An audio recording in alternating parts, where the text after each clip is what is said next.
آج ہم جس کتاب پر بات کرنے والے ہیں وہ ایسی ہے جو لوگوں کو آپ سمجھیں دو حصوں میں بانٹ دیتی ہے، وَدرنگ ہائٹس۔ ہاں بالکل۔ یا تو آپ اس سے بے پناہ محبت کرتے ہیں یا پھر شدید نفرت۔ بیچ کا کوئی راستہ نہیں ہے۔ کوئی راستہ لگتا نہیں۔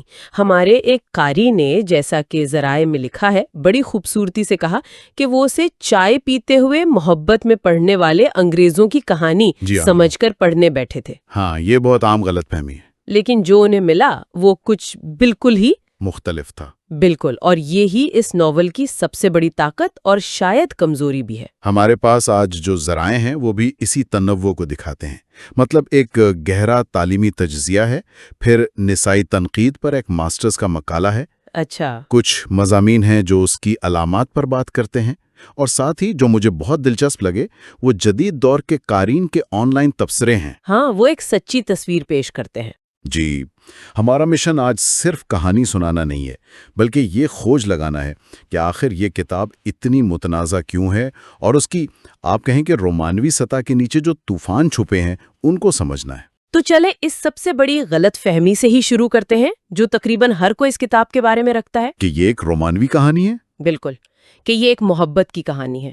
ہمارے ذرائع تو اس خیال کو بالکل ہی رد کرتے نظر آتے ہیں۔ وہ اسے صرف رد نہیں کرتے، وہ اسے کہانی سمجھنے میں سب سے بڑی رکاوٹ قرار دیتے ہیں۔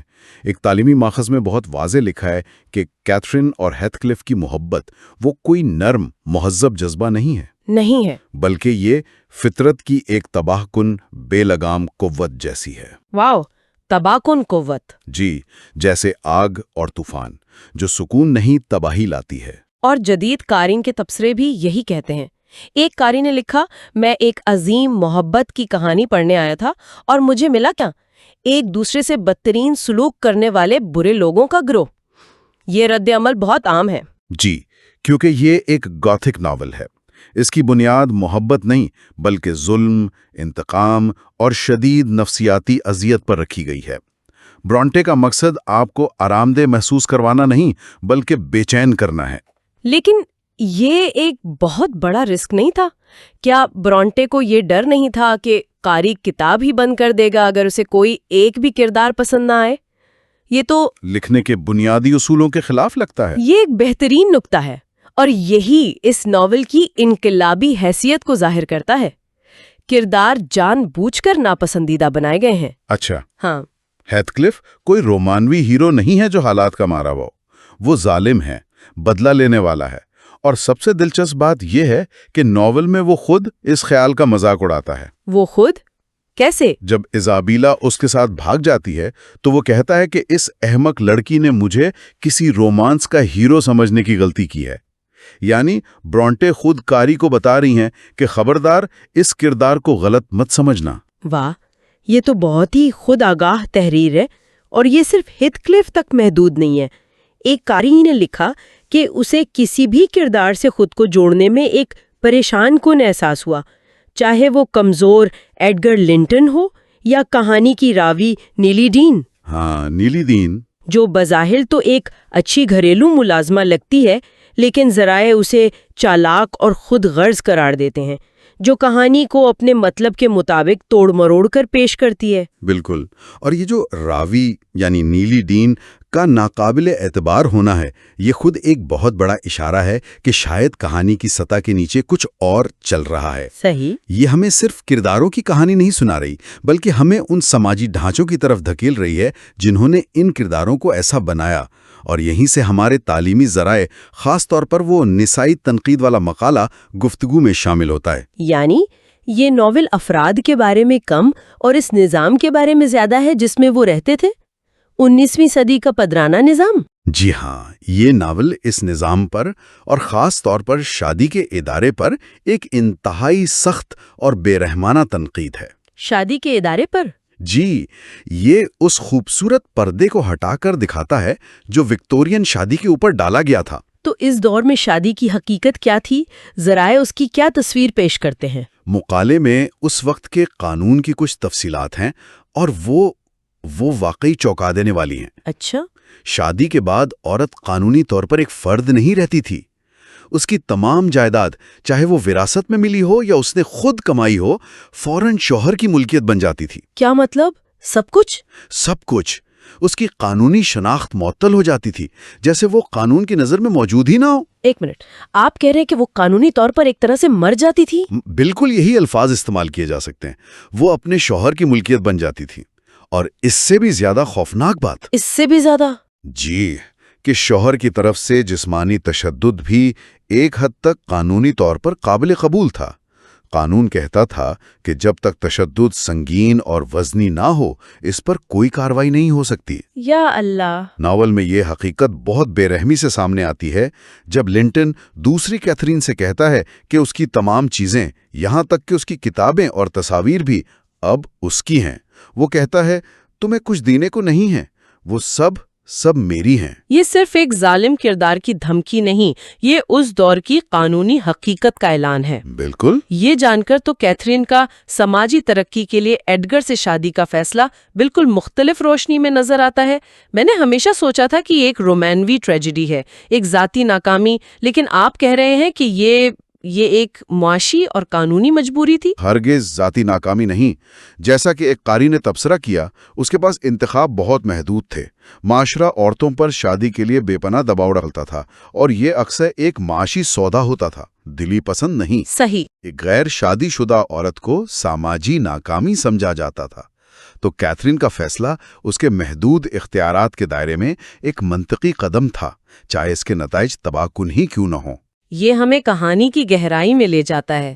یہ صرف محبت اور نفرت کی کہانی نہیں ہے، بلکہ بقا کی جنگ ہے۔ اور یہاں برونٹے بہت ہی دلچسپ ٹیکنیک استعمال کرتی ہیں۔ وہ کہانی کے روایتی معنی کو بالکل الٹ دیتی ہیں۔ ادبی زبان میں اسے سبورٹڈ نیریٹو کہتے ہیں۔ سبورٹڈ نیریٹو یعنی الٹی ہوئی داستان؟ جی، وہ ہمارے ذہنوں میں موجود روایتی علامات جیسے جنت اور جہنم کو لیتی ہیں اور ان کے معنی ہی بدل دیتی ہیں۔ ایک منٹ، ذرا ٹھہریں۔ آپ کہہ رہے ہیں کہ وذرنگ ہائٹس، جو طوفانی، افراتفری والا اور بظاہر ایک جہنمی گھر ہے، وہ جنت ہے؟ کیتھرین کے لیے ہاں۔ اور تھرش کراس گرینج، جو پرسکون، مہذب اور بظاہر جنتی گھر ہے، وہ جہنم؟ یہ تو بہت عجیب بات ہے۔ عجیب ہے، لیکن یہی اس ناول کا مرکز ہے۔ کیتھرین کے لیے وذرنگ ہائٹس آزادی، جذبے اور اس کی حقیقی فطرت کی جگہ ہے، یعنی اس کی جنت، جبکہ تھرش کراس گرینج اپنے تمام تر سکون اور تہذیب کے باوجود سماجی اصولوں کی ایک گھٹن زدہ جیل ہے، اس کا جہنم۔ اس کی کوئی مثال ہے ناول میں؟ اس کی سب سے بہترین مثال کیتھرین کا مشہور خواب ہے۔ ہاں، وہ خواب جس کا ذکر ذرائع میں بھی ہے، وہ کیا تھا؟ وہ نیلی کو بتاتی ہے کہ اس نے خواب دیکھا کہ وہ مر کر جنت میں چلی گئی ہے، لیکن وہاں اس کا دل ٹوٹ گیا تھا اور وہ بے حد ناخوش تھی۔ وہ وذرنگ ہائٹس کی زمین پر واپس آنے کے لیے رو رہی تھی۔ جنت میں ناخوش؟ جی، آخرکار فرشتے اتنا غصہ ہوئے کہ انہوں نے اسے جنت سے باہر پھینک دیا اور وہ سیدھا وذرنگ ہائٹس کی ویران زمین پر آ کر گری، جہاں اس کے اپنے الفاظ میں وہ خوشی سے سسکیاں بھرتی ہوئی بیدار ہوئی۔ واہ، اس کے لیے جنت ایک قید خانہ ہے اور وہ جہنم جیسی آزادی ہی اس کی اصل خوشی ہے۔ بالکل۔ تو اس کا سماجی طور پر مہذب بننا دراصل اس کا زوال تھا۔ یہ تو دماغ کو گھما دینے والا خیال ہے۔ بالکل۔ نسائی تنقید کے ماہرین گلبرٹ اور گوبر، جن کا مقالہ میں حوالہ ہے، اسے ثقافتی عروج کی طرف ایک روحانی زوال قرار دیتے ہیں۔ روحانی زوال؟ ہاں، یعنی اپنی حقیقی باغی فطرت سے گر کر گھر کی فرشتہ کے محدود کردار میں ڈھل جانا، یہ ایک روحانی موت تھی۔ ذرائع میں دو تصورات کا بار بار ذکر ہے، ایک عورت کا افریتی کردار یعنی فیمیل مونسٹر، اور دوسرا گھر کی فرشتہ یعنی اینجل ان دا ہاؤس۔ یہ کیا ہیں؟ یہ وکٹورین ادب کے دو متضاد کردار ہیں۔ فرشتہ مثالی وکٹورین عورت ہے، فرمانبردار، بے غرض، پاکیزہ، جس کی اپنی کوئی خواہشات نہیں ہوتی۔ وہ صرف دوسروں کے لیے جیتی ہے۔ جی، اپنے باپ، بھائی یا شوہر کے لیے۔ دوسری طرف افریت وہ خود مختار، اسرٹیو عورت ہے جو سماجی اصولوں کو چیلنج کرتی ہے، جیسے نوجوان کیتھرین جو اپنے باپ سے تحفے میں ایک چابک مانگتی ہے۔ چابک؟ جی، وپ، جو طاقت اور اختیار کی علامت ہے۔ پدرانہ ادب میں ایسے کردار کو ہمیشہ شیطانی، غیر فطری یا افریت کے طور پر پیش کیا جاتا تھا۔ تو کیتھرین کے ساتھ جو ہوا وہ یہ تھا کہ اسے زبردستی افریت سے فرشتہ بنانے کی کوشش کی گئی۔ جی ہاں، جب وہ تھرش کراس گرینج میں کچھ ہفتے گزار کر واپس آتی ہے تو وہ ایک مہذب خاتون بن چکی ہوتی ہے، لیکن اس تبدیلی کی قیمت اس کی اپنی ذات کی موت ہوتی ہے۔ یہ تبدیلی اس کی شخصیت کو 2 حصوں میں توڑ دیتی ہے۔ اور یہی اندرونی کشمکش اسے دیوانگی اور بالآخر موت کی طرف لے جاتی ہے۔ بالکل۔ اور پھر برونٹے اسی ساخت کو دوسری نسل کے ساتھ دہراتی ہیں، لیکن بالکل الٹ کر۔ یہ تو بہت ہی ہوشیارانہ تحریر ہے۔ جی ہاں، یہ شاندار ہے۔ مقالے میں دوسری کیتھرین کو اس کی ماں کا غیر یکساں جڑواں کہا گیا ہے۔ غیر یکساں جڑواں؟ جی، ان ایکول ٹوین۔ ان کا سفر ایک دوسرے کا عکس ہے، لیکن الٹا۔ پہلی کیتھرین ہائٹس کی جہنمی جنت سے گرینج کی جنتی جہنم میں اترتی ہے، جبکہ دوسری کیتھرین، جو گرینج میں ایک فرشتے کے طور پر پلی بڑھی ہوتی ہے، اس جنت سے ہائٹس کے جہنم میں چڑھتی ہے۔ اور وہاں جا کر کیا ہوتا ہے؟ کیا وہ بھی اپنی ماں کی طرح ٹوٹ جاتی ہے؟ نہیں، اور یہی سب سے اہم فرق ہے۔ ہائٹس میں جا کر وہ اپنی حقیقی باغی فطرت کو دوبارہ دریافت کرتی ہے۔ وہ لڑتی ہے۔ لڑتی ہے؟ جی، وہ ناخواندہ ہیٹن کے خلاف اپنی تعلیم کو ایک ہتھیار کے طور پر استعمال کرتی ہے، اس کا مذاق اڑاتی ہے اور ہیتھ کلف کے ظلم کے سامنے جھکنے سے انکار کر دیتی ہے۔ وہ ایک قسم کی فتح حاصل کرتی ہے۔ لیکن آخر میں وہ ہیٹن سے شادی کر لیتی ہے۔ کچھ ناقدین، جیسا کہ ذرائع میں ذکر ہے، اسے ایک طرح کی شکست سمجھتے ہیں کہ وہ واپس اسی پرانی صورتحال میں چلی گئی۔ یہ ایک بہت اہم بحث ہے، لیکن اگر آپ گہرائی سے دیکھیں تو یہ شکست نہیں ہے۔ سب سے پہلی بات، اپنی ماں کے برعکس وہ زندہ رہتی ہے۔ وہ اپنے ظالم ہیتھ کلف سے زیادہ جیتی ہے، جو ایک بہت بڑی علامتی فتح ہے۔ یہ تو ہے۔ دوسری بات، ہرٹن کے ساتھ اس کا رشتہ برابری کی سطح پر قائم ہوتا ہے۔ یہاں طاقت اس کے پاس ہے، وہ اسے پڑھنا سکھا رہی ہے۔ اچھا۔ ناول کے آخری مناظر میں سے ایک بہت طاقتور ہے۔ جب وہ دونوں پڑھ رہے ہوتے ہیں اور ہیلٹن کا دھیان کتاب سے بھٹکتا ہے تو وہ پیار سے اس کے گال پر ایک ہلکا سا تھپڑ مار کر اسے واپس متوجہ کرتی ہے۔ یہ ایک چھوٹا سا عمل ہے۔ چھوٹا سا عمل ہے، لیکن یہ روایتی طاقت کے توازن کو مکمل طور پر الٹ دیتا ہے، جہاں ہمیشہ مرد عورت پر ہاتھ اٹھاتا تھا۔ یہ واقعی ایک طاقتور منظر ہے۔ گفتگو میں ایک اور علامت کا ذکر بار بار آیا ہے جس نے مجھے بہت متجسس کیا۔ کھڑکی۔ یہ تقریباً ہر اہم منظر میں موجود ہے۔ یہ اتنی اہم کیوں ہے؟ کھڑکی اس ناول کا آپ کہہ لیں دل ہے۔ یہ صرف ایک تعمیراتی حصہ نہیں بلکہ ایک گہری نفسیاتی اور روحانی علامت ہے۔ اچھا۔ یہ 2 دنیاؤں کے درمیان ایک رکاوٹ ہے، باہر کی آزاد قدرتی دنیا اور اندر کی مہذب پابند دنیا، یعنی ہائٹس اور گرینج کے درمیان۔ اور یہ روحانی اور حقیقی دنیا کے درمیان ایک حد بھی ہے؟ بالکل، اور ہر کردار کے لیے اس کا مطلب مختلف ہے۔ لاک ووڈ کے لیے یہ کیتھرین کے بھوت کو باہر رکھنے کی رکاوٹ ہے۔ صحیح۔ ہیتھ کلف کے لیے یہ بالکل الٹ ہے، یہ کیتھرین کی روح کو اندر بلانے کا راستہ ہے۔ وہ کھڑکی کھول کر چیختا ہے، کیتھی آؤ۔ اور خود کیتھرین کے لیے؟ کیتھرین کے لیے کھڑکی ہمیشہ اس دنیا کا نظارہ ہے جس سے وہ باہر ہے۔ بچپن میں وہ گرینج کی کھڑکی سے اندر جھانکتی ہے، بعد میں جب وہ گرینج میں قید ہوتی ہے تو وہ اسی کھڑکی سے باہر ویرانوں کی طرف حسرت سے دیکھتی ہے۔ یہ اسے ہمیشہ یاد دلاتی ہے کہ وہ اپنی اصل جگہ پر نہیں ہے۔ بالکل۔ اور وہ خوفناک منظر جہاں لاک ووڈ بھوت بچی کی کلائی کو ٹوٹی ہوئی کھڑکی کے شیشے پہ رگڑ کر زخمی کر دیتا ہے، اس کی کیا تعبیر ہے؟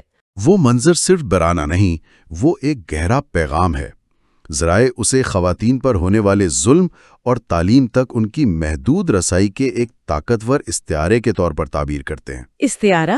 کیسے؟ آپ خود سوچیں، لاک ووڈ ایک تعلیم یافتہ مہذب آدمی ایک بچی کے بھوت کو جو صرف اندر آنا چاہتی ہے کتابوں کا ڈھیر لگا کر روکتا ہے اور پھر اسے جسمانی طور پر زخمی کرتا ہے۔ یہ اس نظام کی بے رحمی کو ظاہر کرتا ہے جو عورت کو علم اور آزادی کی دنیا میں داخل ہونے سے روکنے کے لیے کسی بھی حد تک جا سکتا ہے۔ تو اس سب کو سمیٹتے ہوئے ہم نے ایک ایسی کتاب سے بات شروع کی جسے دنیا ایک محبت کی کہانی سمجھتی ہے، اور ہم پہنچے ہیں پترانہ نظام پر ایک انقلابی تنقید، الٹی ہوئی علامتوں اور گہری نفسیاتی بصیرت تک۔